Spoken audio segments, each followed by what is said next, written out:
So let's say you have your green screen footage and you've already pre-keyed it, so you have an alpha channel and you're trying to basically integrate it within your scene. Now, for someone like me, I have a pretty low budget. I don't have a lot of camera equipment or lighting equipment. This is the best I could do was basically set a green screen up attached to the top of my door, close the door, and film myself in front of it with a little bit of sunlight coming through the window. That's the best lighting situation I could get. So I'm going to try and show you one way that you can integrate lighting, especially into a dark scene, anytime you have the scene lit from the back. So to start this process, let's start by basically keying out the green area, which in this case is black. First, we're going to add an emission texture, and we're going to make sure that the color of our video texture is plugged into the emission. Next, what we need is a transparent texture. I'm going to put it at the top, and I'm going to select both of them and make sure that they are mixed through a mix shader. Now you want your transparent texture plugged into the top shader value and the emission plugged into the bottom. Now if you've rendered out your green screen right, all you have to do is plug the alpha channel into the factor, and as you can see, we can see through everywhere where I am not standing. One thing that I've done in this scene specifically is I've played around with these color management tools. As you can see, if I change one of them, you'll notice it changes my footage as well. So in the actual scene, I have my exposure set to something like 8.5, very high as you can see, and it lights everything up, as well as my footage, which this does not look realistic. And I've got my gamma set to 0.5 so that I still get contrast and stuff in the black and whites and in the different colors, but you can also see everything pretty clearly. Now we're going to fix this issue very quickly, and we're also going to fix some interactive issues within the Blender scene. So instead of using an emission texture here, what I'm going to do is use a diffuse texture, and that diffuse texture is going to be plugged into the shader and then plugged into our color. And as you can see, now our footage looks a little bit more natural within the scene. And another benefit is if you have any lights in the scene, our footage is going to interact with those. With an emission texture, even if you set it at a very low value like 0.005, the lights in the scene aren't going to interact with the footage or change it at all. So what you might want to do is mix a diffuse and an emission shader so that your character is slightly lighting up the scene, and also so that the lights are lighting up your character. But this sort of thing comes down to personal preference. So we'll set this to a diffuse shader for now. Now we want to integrate this person with the rest of the scene. And right now I'm not very integrated. I don't really look like I belong. This light that's super bright that's shining here should probably be adding a bit of a light wrap around me. And I found an easy way to do this. First, what we're going to do, I'm going to delete out the transparent shader. Because one, I'm going to add a new shader in. And I also want to add another mix shader later on, which is our transparent shader. Transparent plugged into the top and the mix shader plugged into the bottom, and then we'll use the alpha to mix between these two. We want the transparent shader at the very end of the link, because otherwise, if we have it before at the beginning of the link and say plug a diffuse shader at the end, the diffuse is going to cover the transparent area as well.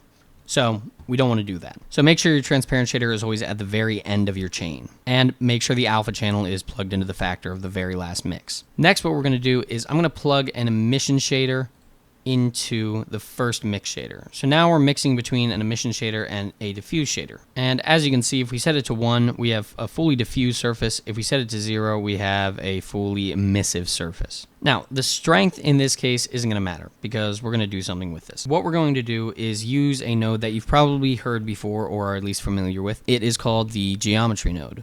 Now, what we're primarily concerned with is this back-facing output. So we're going to plug this back-facing output directly into this mix shader, and as you'll see, it's going to turn this material entirely emissive. However, the way the back-facing shader works is it relies on the object's normals. So this would be the front-facing normal, or the outward-facing normal, and this would be the inward-facing normal. And it decides to use different textures based on this factor.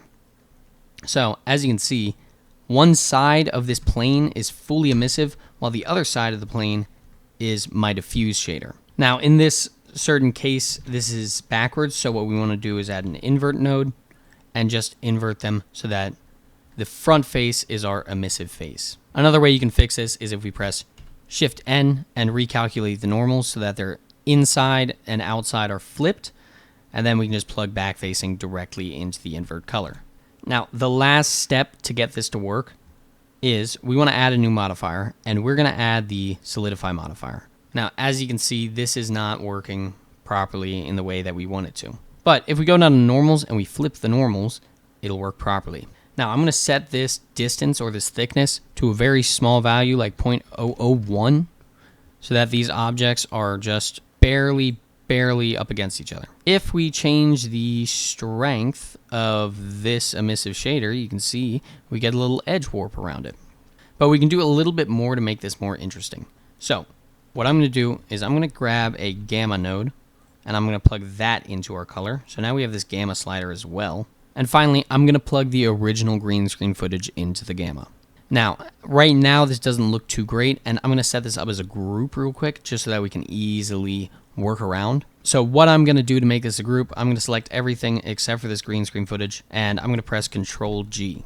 Next, we can go up to Group on the right side if you press N. If it's not open and you don't see this tab, press N and it'll open. And I'm going to change Factor to Alpha because that is where our alpha is plugged into. And then I'm going to plug the gamma and the strength into this group input. I'm going to rename this as Smooth. And now we just have this simple group, which we can use these two sliders in order to change the way this works. As you can see, if we play with the gamma and turn it up, the edge of this green screen smooths out. We can also play with the strength to make that area brighter or darker. Now, if I go into my camera, as you can see, the edge of my character is kind of blending in with the light coming from this direction. And I also think it helps to add a sort of 3D-ness to the character, because now it seems like the front of him can be lit up and it's some of it's wrapping around towards the back of him, while the rest of him is not lit up. Now you can always play with the strength, make it brighter all the way around. This is a bit too extreme. It's better as a subtle effect. And one final thing we can do if we really want to is I like to add a hue saturation value node, and I like to plug the saturation into the bottom value. This way we can change the colors around him. Basically, in this case, it'll just make it more red because we're using the color of my actual footage. So this brownish shirt, when it's emitted, comes off as a red color. Or we can lower the saturation so we always keep a pure white color. Either way, it's a really nice effect that can help you sell your interaction, and we also get the benefit that I can still have lights interacting with me in the scene. Now, in this case, it doesn't look too great, and that's because I'm filmed on iPhone footage, so you can see these little pixels, basically, and that doesn't look realistic. So in the case of a render, I may focus on the planet in the background and not focus on the character, and that way it'll blur this a little bit so it's a little bit more natural. I'll set my render distance to like 1,000 just so the background is more in focus than the rest, and it just makes this character look way more integrated with the rest of my environment.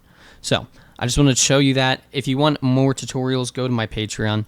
If you want assets, go to my Gumroad. I just released a asset pack called Quick Layers, which allows you to make procedural layers of detail on top of any object. It has over 15 plus different node groups to choose from, so please go check it out. It's very fun to play around with, and it can help just take your renders to the next level. If you want to see more tutorials on green screen, go follow me on Patreon as well. I'm going to be doing a lot more in the coming future because I'm going to be working on making some sort of short film or something, and I want to get some green screen characters in there. So I hope you've all learned something new that's going to help you improve your renders in the future, and I will see you all later.